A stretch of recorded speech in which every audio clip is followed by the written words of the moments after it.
people who are slowly coming into the webinar. So let's give it another minute or so and we can go ahead and get started.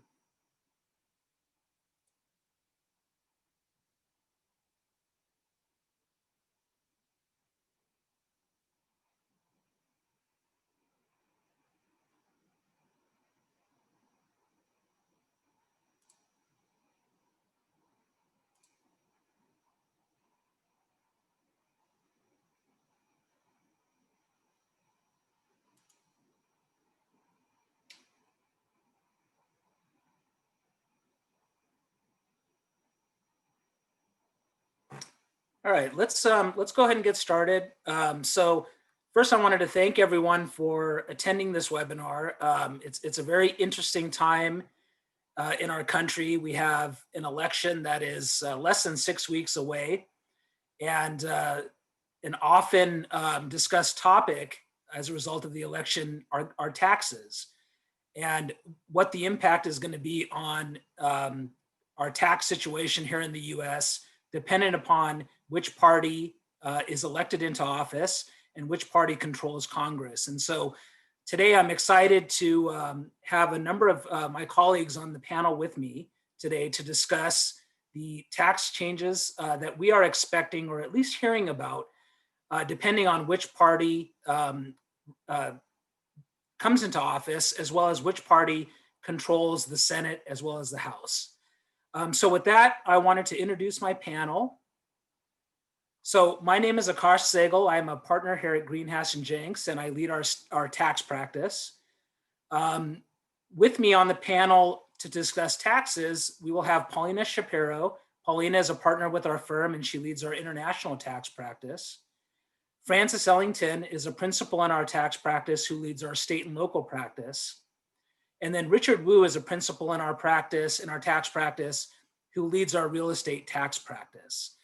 The four of us are going to spend some time early on discussing, what we're really hearing and seeing, depending on whether the Democrats are in charge post-election or whether the Republicans continue to be in charge post-election from a tax perspective.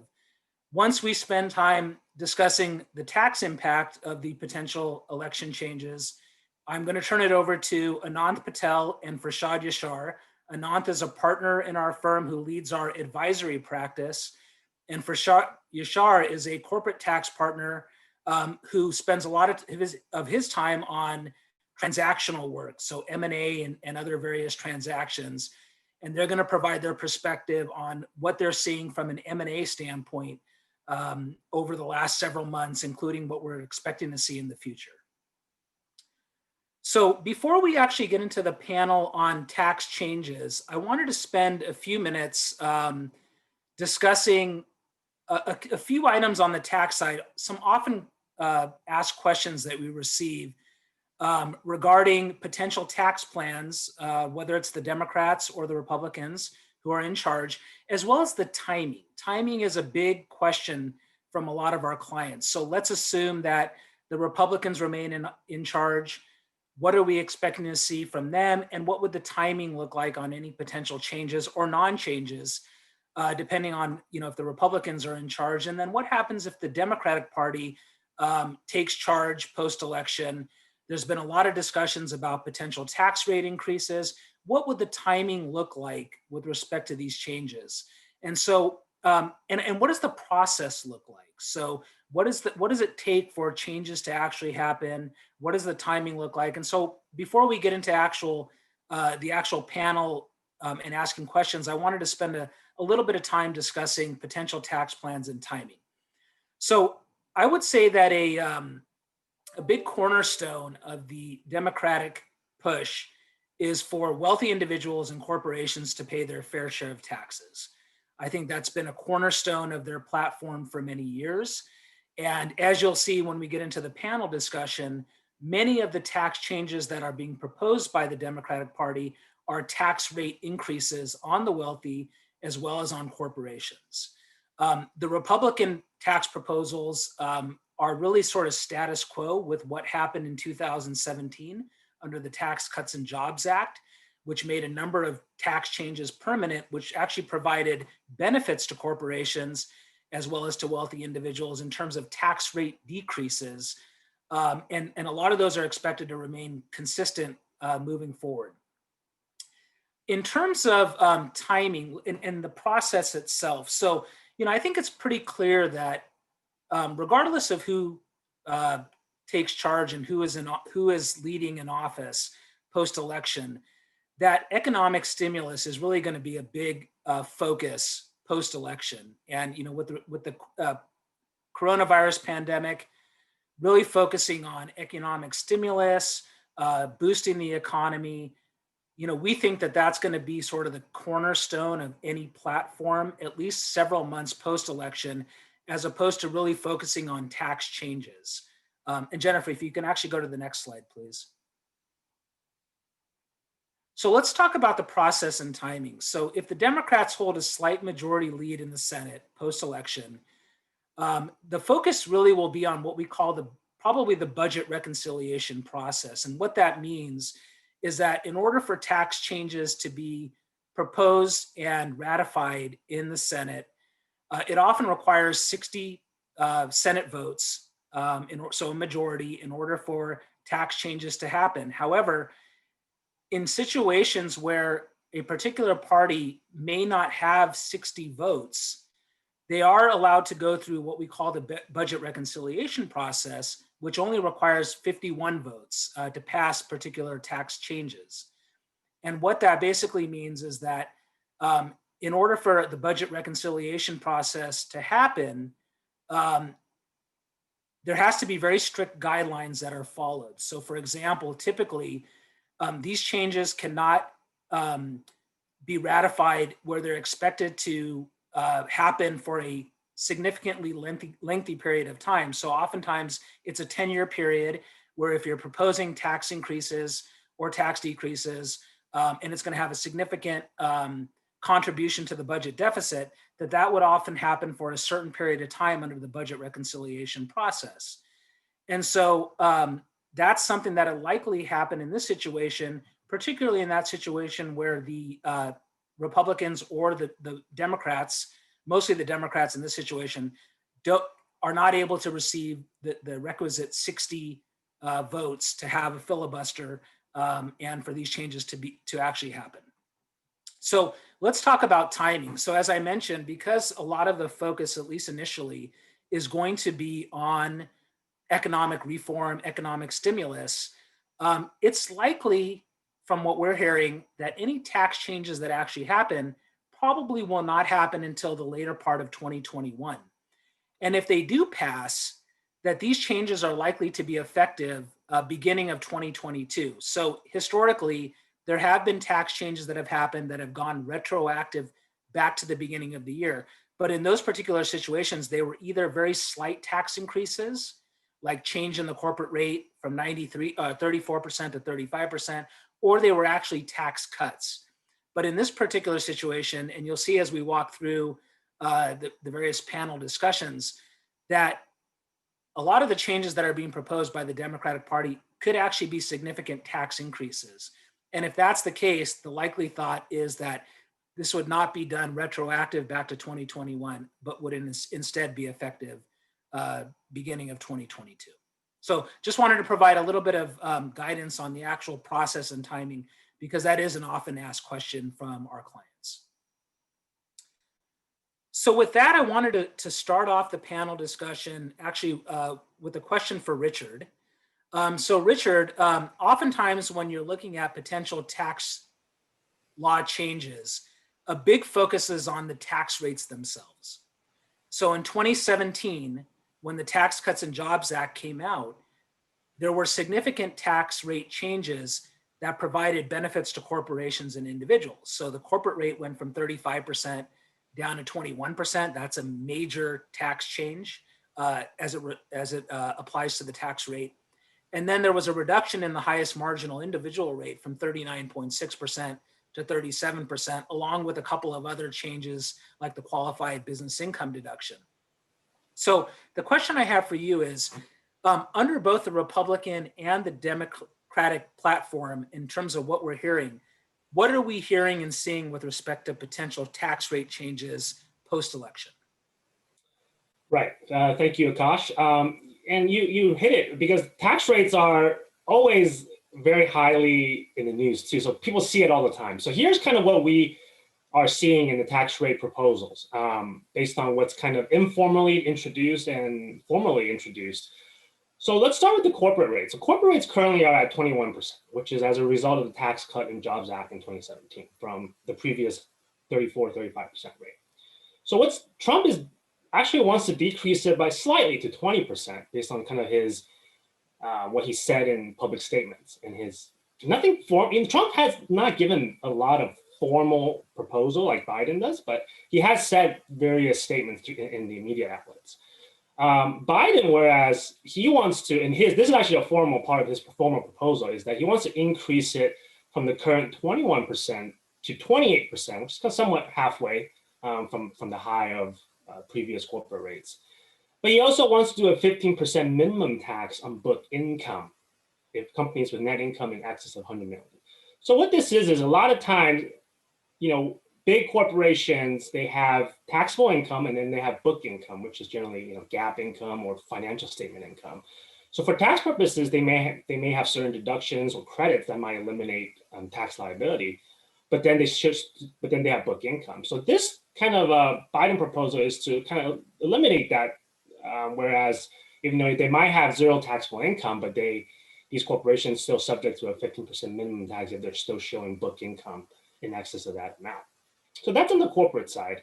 And from all these tax rates that you see and hear in the news, it's no surprise that based on what Akash has said earlier about kind of the cornerstones of the Democrats, is that Democrats generally favor a little bit higher taxes, right, on the wealthy, and Republicans generally not. So that's kind of been, and then you can see that here between Biden and Trump. So let's go through the next one. So individually, currently the top rate is 37% through the year 2025. Ordinary income tax rates. And that's as a result also of the Tax Cut and Jobs Act of 2017 under President Trump. So what President Trump wants to do, and this is again through kind of what he has said in the past via, publicly, and is that he wants to permanently extend the current rates. And then beyond 2025. So right now it's set to sunset in 2025. He wants to permanently extend that. And then he also informally talked about a tax rate cut for middle income families. What that really means is we don't really know. I mean, there's going to be some kind of income threshold, I presume, but he didn't really provide any details in terms of that. Under Joe Biden, is that he wants to restore the top rate back up to 39.6, which was the previous high rate before the Tax Cut and Jobs Act. So basically, Biden is kind of wants to undo some of the tax cuts that was part of the 2017. So that's kind of the general rates. And then Jennifer, can you go to the next slide? And then the last thing I want, before we move on to the other section, is the individual capital gain and dividend tax rates. As many of you know, that currently these long-term capital gains and qualified dividend income has a preferential rate of a top rate of 20%. Trump has expressed interest in actually reducing that slightly, and then he wants to index certain gains to inflation for certain capital assets. Again, no formal proposal, no details there, but this is more of just kind of what we see and what we hear in the news outlet from him and his advisors as well. Biden wants to actually, for taxpayers with taxable income in excess of $1 million, he wants to actually get rid of that rate for them. He wants to tax the long-term capital gain and the qualified dividend income for taxpayer in excess of $1 million of taxable income to be at the ordinary income rate, which is under his proposal would be 39.6% for federal purposes. So that's kind of the three main tax rate changes we see between the two candidates. And then I can go ahead and also talk about the pass-through income as well.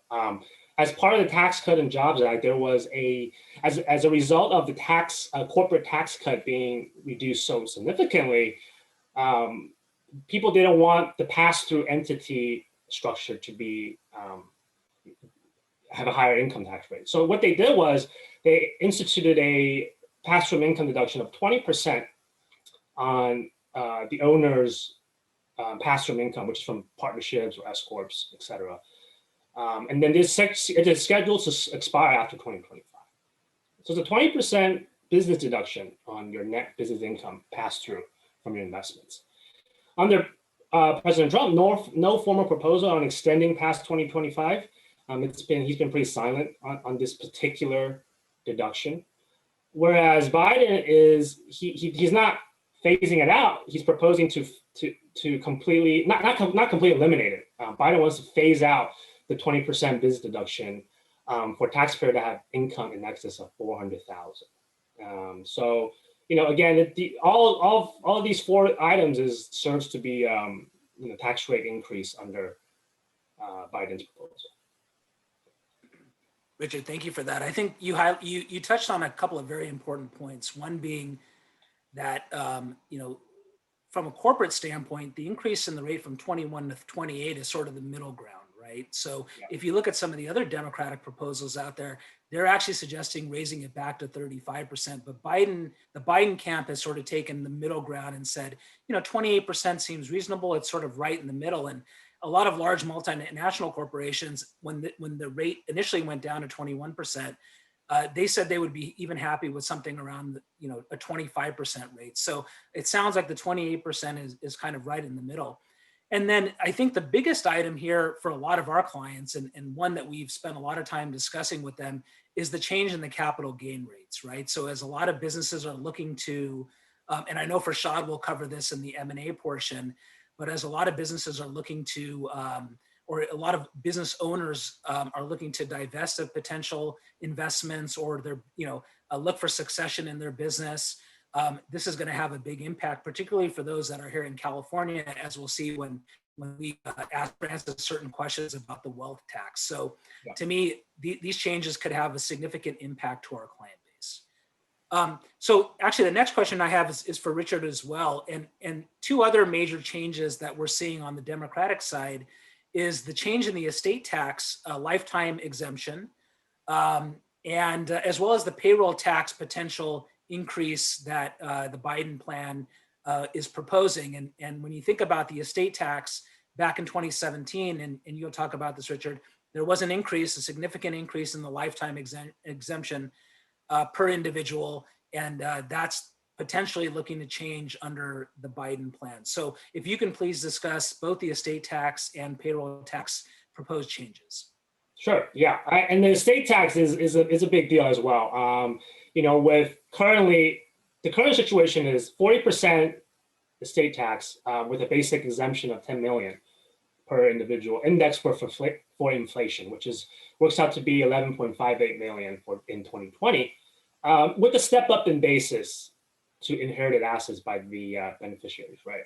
Which is big. And the increased exemption is scheduled to sunset after 2025. President Trump favors permanent extension of the current law. So basically, no changes. He just wants to make it permanent beyond 2025.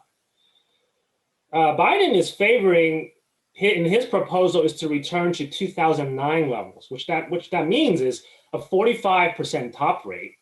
Not a huge difference between the 40%, but the basic exemption is going to be back to 3.5 million index for inflation. So that's a huge hit. I mean, we're talking compared to 11.58 million. And then he wants to repeal the step up in basis at death, which is, I mean, those two items, the basic exemption and the basis step up is really the crux of most estate tax planning. So with Biden's proposal, that is a major change compared to what it is now. And then for the payroll tax, which would sometimes go unnoticed or untalked about, is that we as employees currently there's a 12.4% social security tax, but that's split between employer and employee. So 6.2% on the employers and 6.2% withheld from the employee wages. And it's capped at the wages subject to the social security tax is capped at index levels, which in 2020 works out to be about 137,700. And we're not talking about the Medicare tax. There's no cap on that.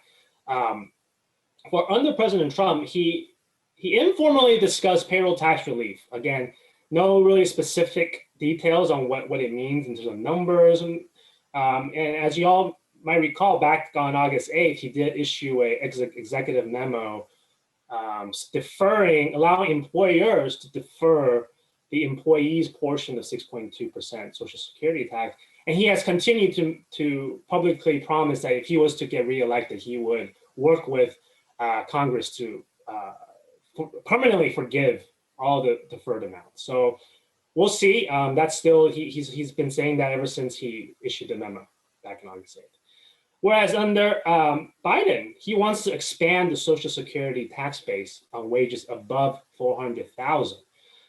What that means is that there might be what we call a donut hole, where there is that cap that's for 2020 is 137,700. There's 137,000 between the 400 mark under his proposal that won't be no Social Security tax, but anything above that 400 was again back subject to Social Security tax. But there's no whether that's at a reduced rate or just a regular 6.2% on everything above 400 remains to be seen. But that is his proposal on the payroll tax as well. So again, very same theme as the income tax rates and the corporate tax rates and the individual tax rate. Generally speaking, Biden's proposals are all tax rate increases across the board, whether it's income tax, payroll tax, or estate tax.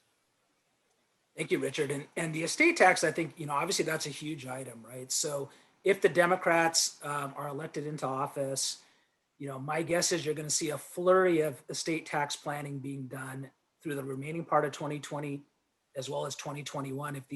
If these changes do come into effect and are effective in 2022, you're going to see a lot of gifting. You're going to see a lot of planning.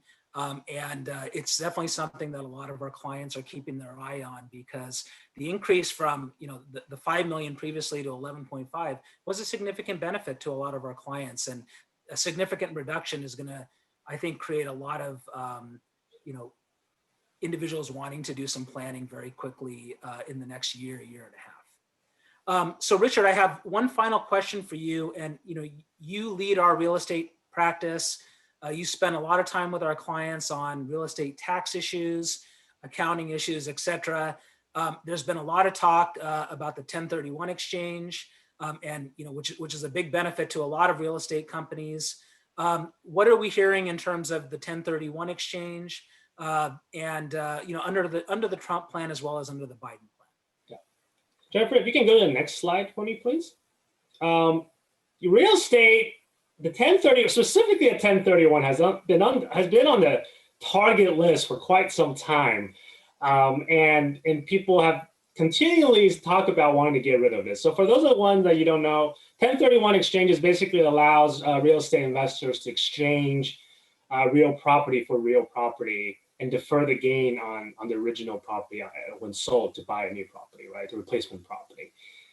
And under the Tax Cut and Jobs Act of 2017, it was under the target as well, and they settled where now back in the Tax Cut and Jobs Act, the personal property is no longer to allow for 1031, but real property is. So the next step is just, if you want to get rid of 1031 and then real property will not be available anymore. So under the President Trump, he wants to retain current law, which is not surprising. He wants to keep 1031 the way it is.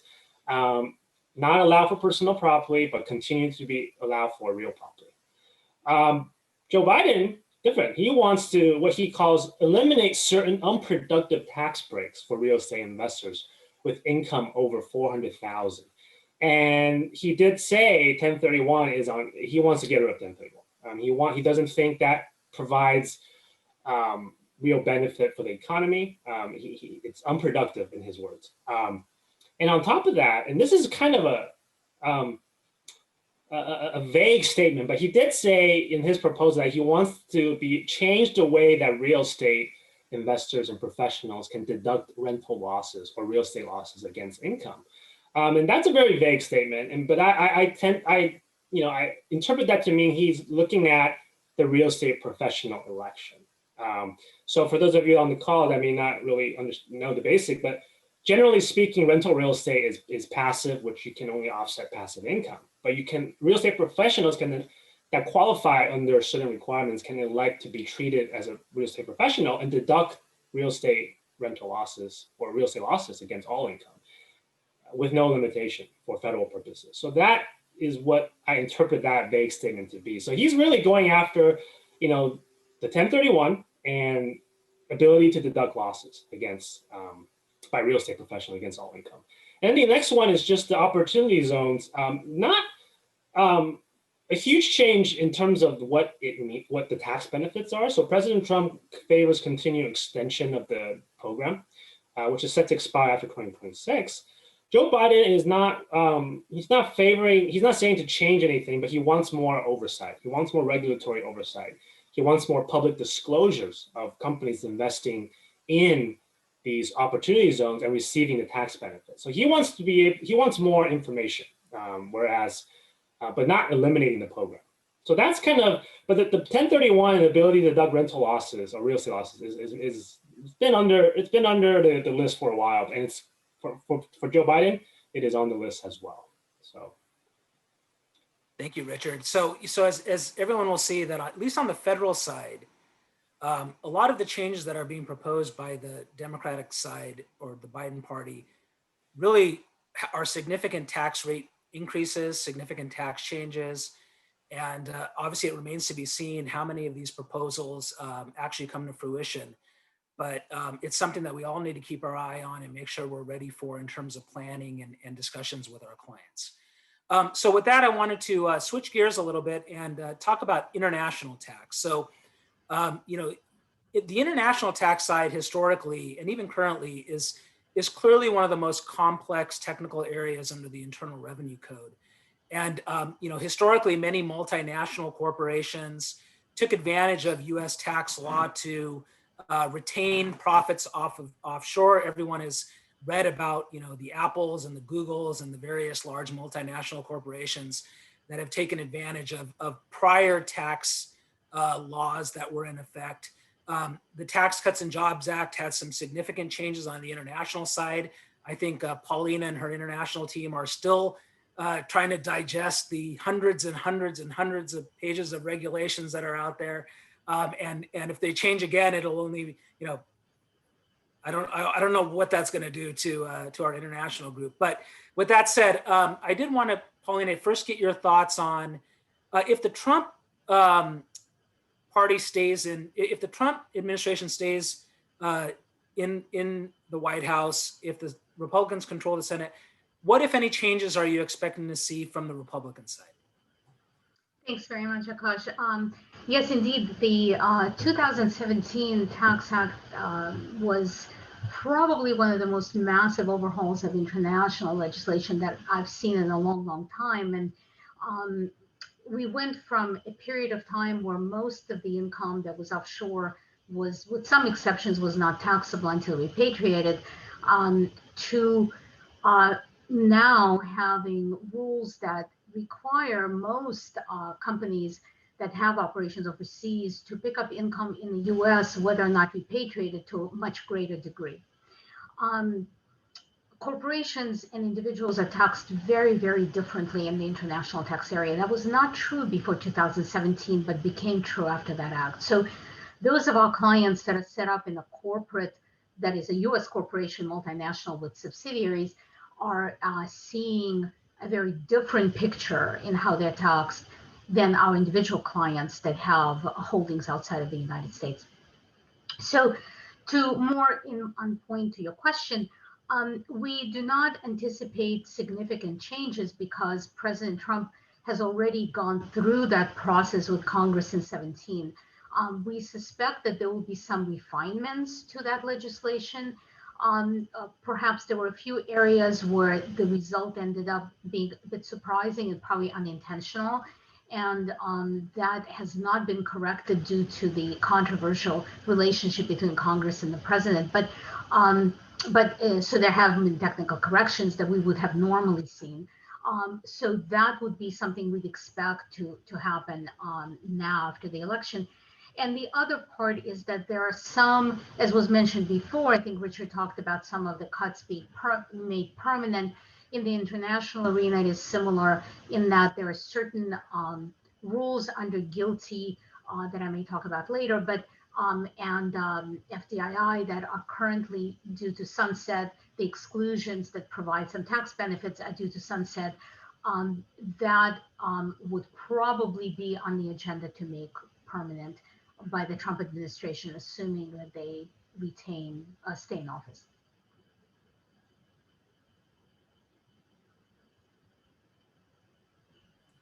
Thank you, Polina. So what about in terms of the Biden potential proposals that you're seeing?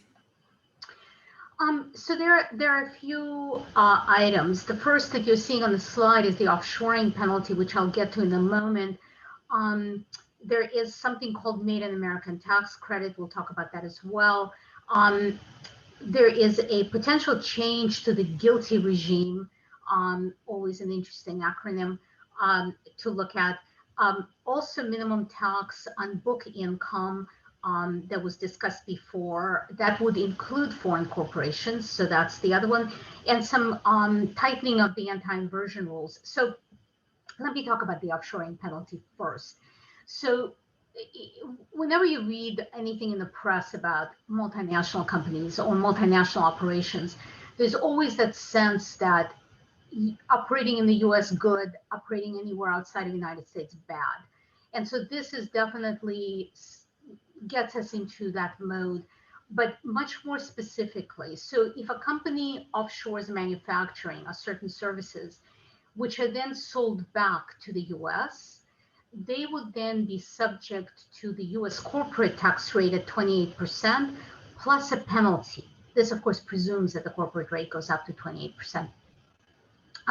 Plus a 10% surcharge, which effectively would result in a corporate rate of 30.8%.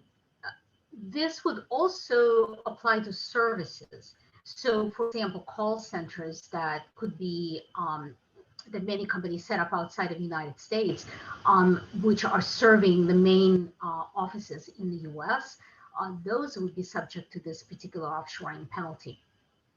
And there would also be some deductions and write-offs that would be denied for moving jobs outside of the United States and having production offshore. So this is definitely, this is part of the official Biden plan, and clearly follows in the vein of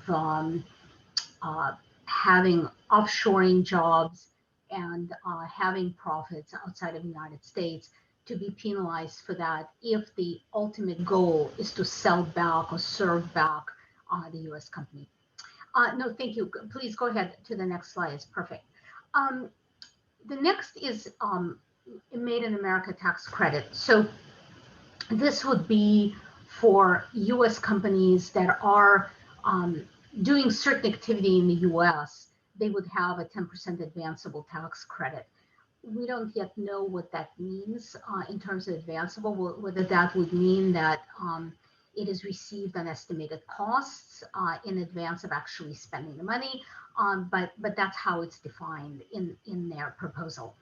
And this would apply to certain specific activities. So companies that are either taking closed facilities or ones that were slated to close, and they would be they would decide that they would continue to keep them open, or retooling a facility. So doing something that is technologically more advanced.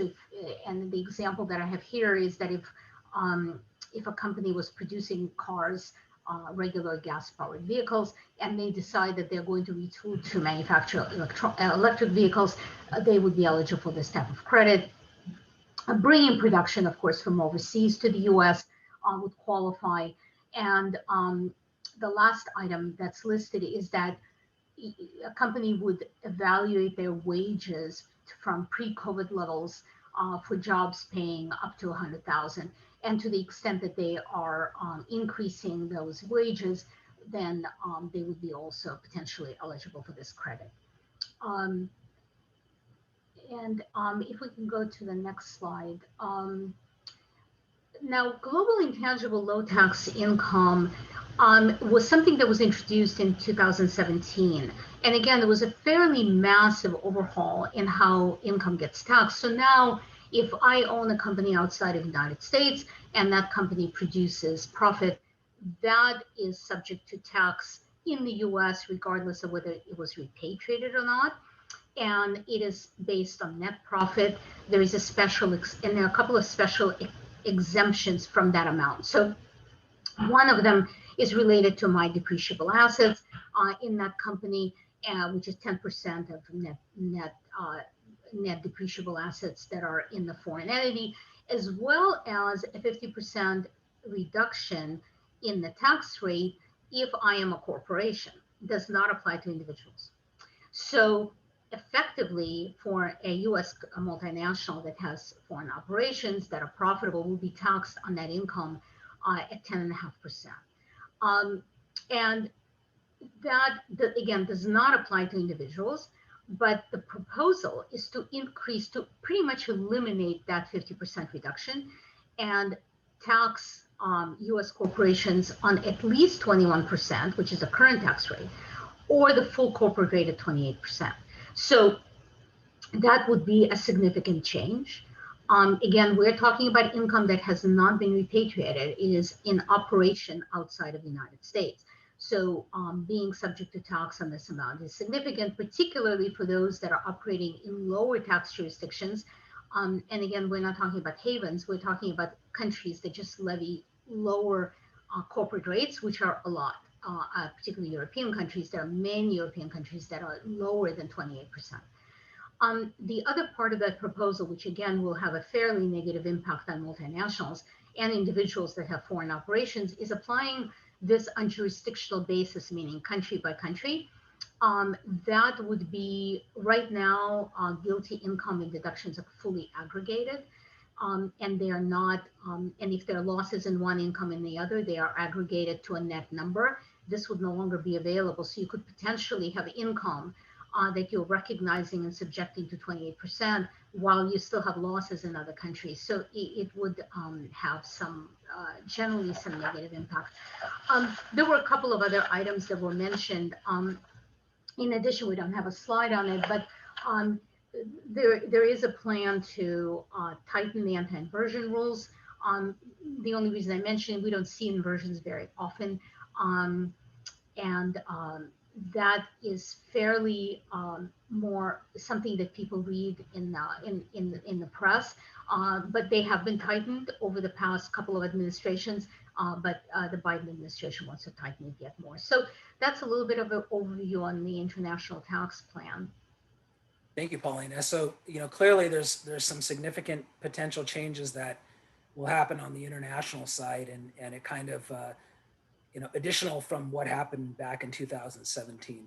So let's switch gears and talk about California and some of the state and local potential changes that we're seeing. So it's no surprise to everyone, California is an expensive state, both cost of living as well as from a tax perspective. And it never surprises us that practice in this area, when we see potential tax law changes that are going to increase taxes for those that live in the state. So my first question for Francis is around Prop 15 and Prop 22. So, for many, many, many years, Prop 13, which limits the ability of the county assessors to increase property tax values, has been a big driver for companies and individuals purchasing property in California. But there's potentially changes to that under Prop 15. So Francis, can you spend some time talking about Prop 15 and Prop 22? Yes, of course. And in Prop 15 and Prop 22 are really the big propositions that are on the California ballot this year. There are some other, propositions that are important, but these are the tax-related propositions that we've seen and that are really important for our clients and businesses in California. So as Akash mentioned, the historical Prop 13 rules related to property tax essentially allowed for a limited increase, which was a max of 2% of the base value of property tax unless a change in ownership were to occur. So Prop 15 changes this longstanding rule, and it's specific for commercial and industrial property with value over $3 million. And what this would do is that it would reassess this commercial and industrial real property in California to market value. And it would also allow for a reassessment at least every 3 years. So what we have seen as, just as an example, longstanding owners of this type of property, such as entertainment studios and people that have owned a lot of property for a very long time in California, will immediately have a reassessment of this value to a market amount. And that will account for a huge increase in property tax revenue to the state of California. Again, this is important because there are businesses that may be exempt from the threshold, but the businesses that aren't exempt from the threshold will have significant tax expense. And the economic concern is that the costs of that tax through the businesses will ultimately trickle down and cause increased expenses for California businesses and individuals. So that's Prop 15. Prop 22 is different. And some of you may be aware of Assembly Bill 5, which was passed last year, and that related to the classification of certain gig economy workers to employees that has historically been classified as independent contractors. And Proposition 22 is funded by companies like Uber, Lyft, DoorDash, and Instacart. Collectively, they've put about $180 million funding this ballot initiative.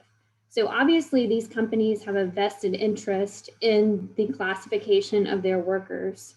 And their goal is to have the California voter base decide if these gig workers may be classified as independent contractors.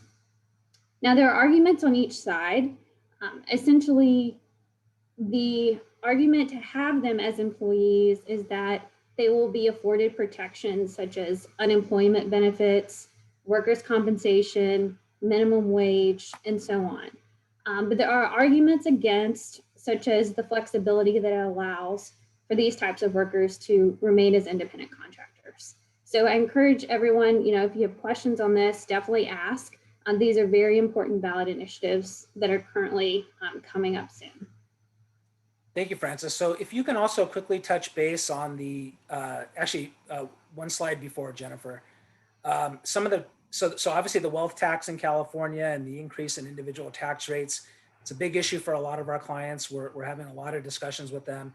If you could also wrap into that potential tax rate increases in other states as well, but I think California would be the main focus. Yeah, so there are two proposed assembly bills. They're on hold, so the legislature isn't in session right now, but there has been a lot of noise and interest in these two specific bills.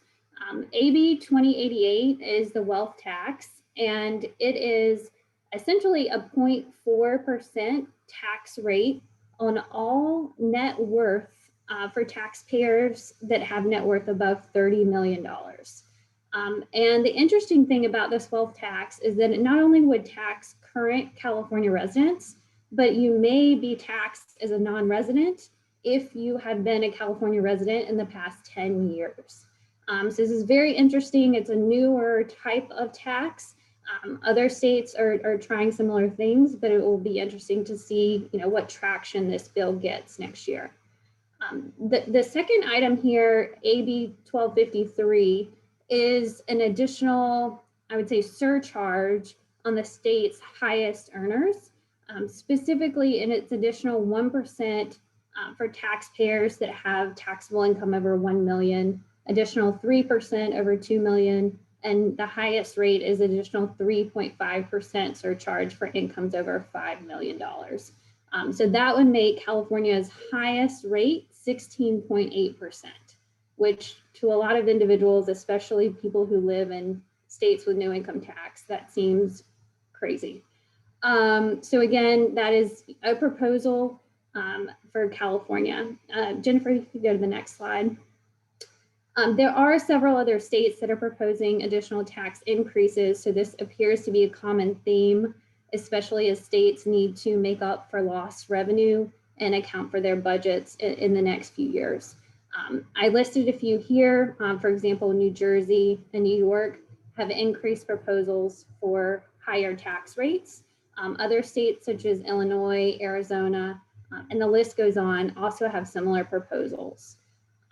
As we have seen these proposals come up, especially in California, we have noticed that the conversation around state taxes and where you are based and have your state tax residence is more important.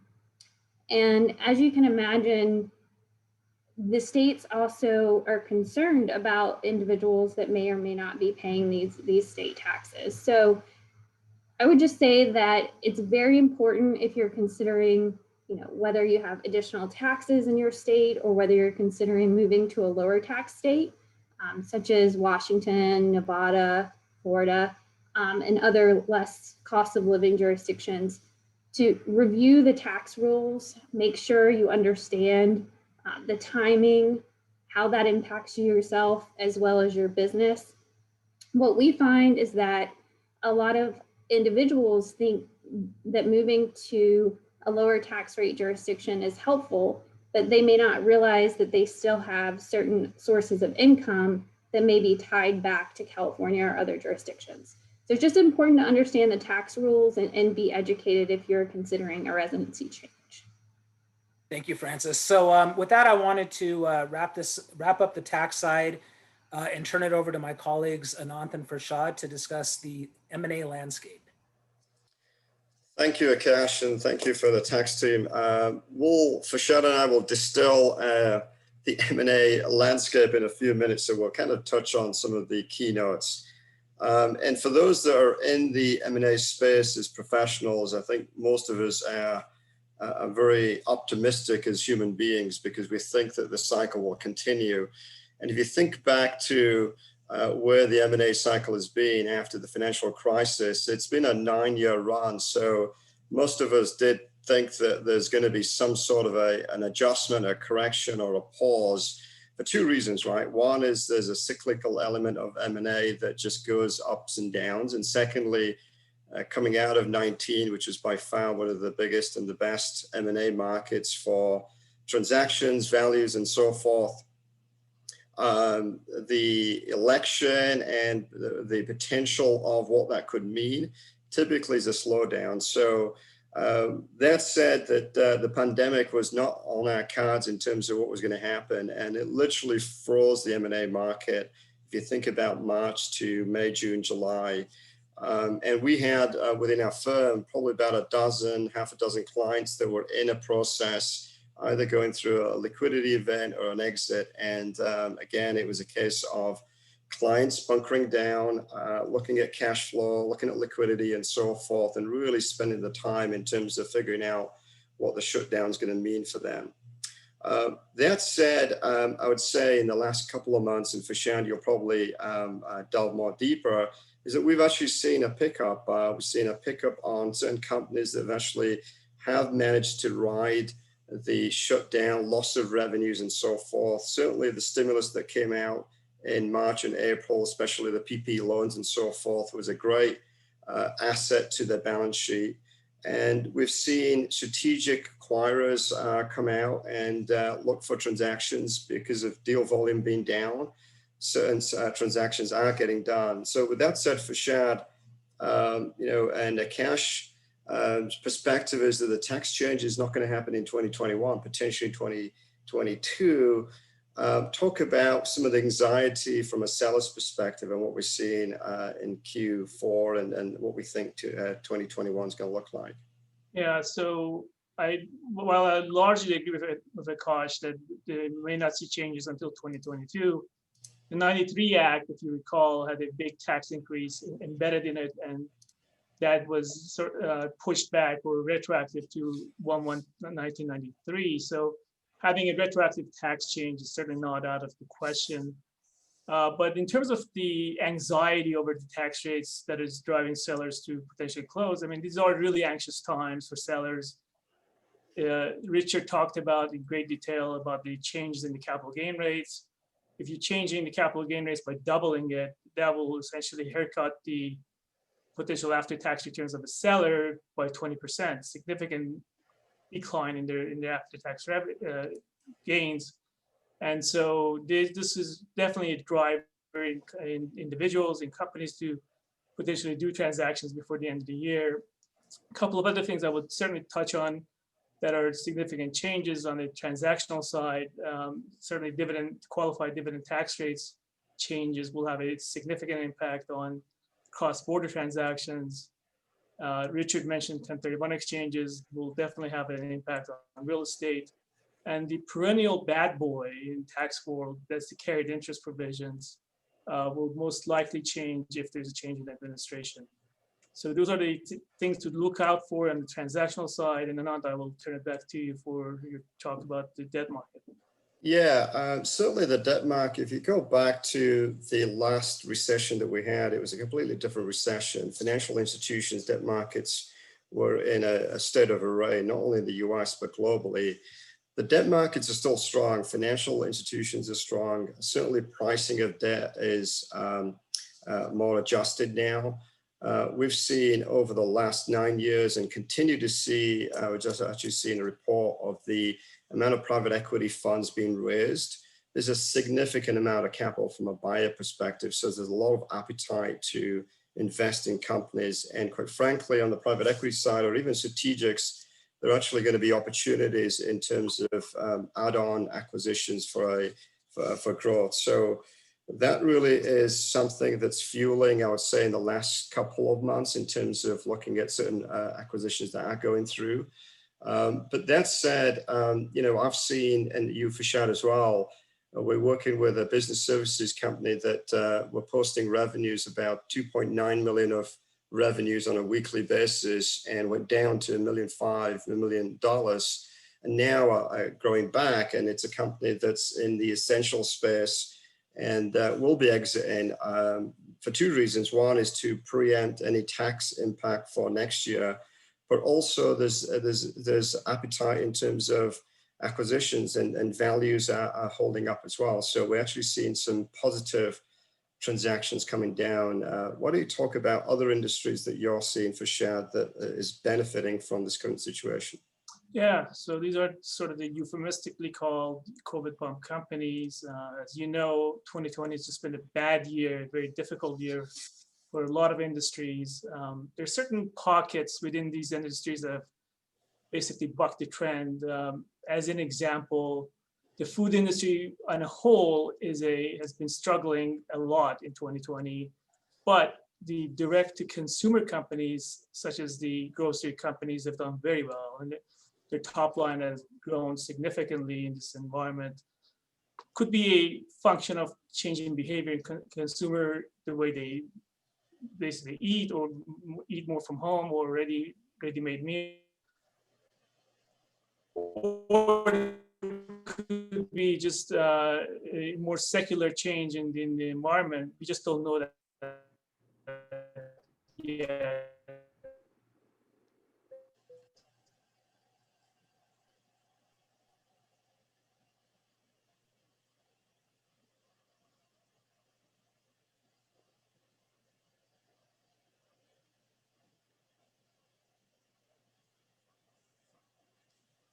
So I think Farshad has been impacted by some technology issues. I'll kind of continue, I guess, as Farshad comes back online. One of the things that we are seeing from transactions is that deals, I would say generally are changing. Certainly they're taking longer for deals to close. The diligence, whether it's operational diligence, whether it's financial diligence, legal diligence, or even debt kind of diligence, there's more time being taken to review that.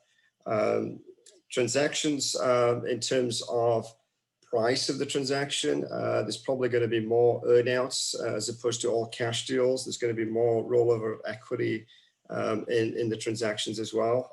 So there are certain things that are changing in terms of how a deal is going to get structured. I think Farshad may not be online, so I'll kind of continue. Jennifer, if you want to get to the next slide.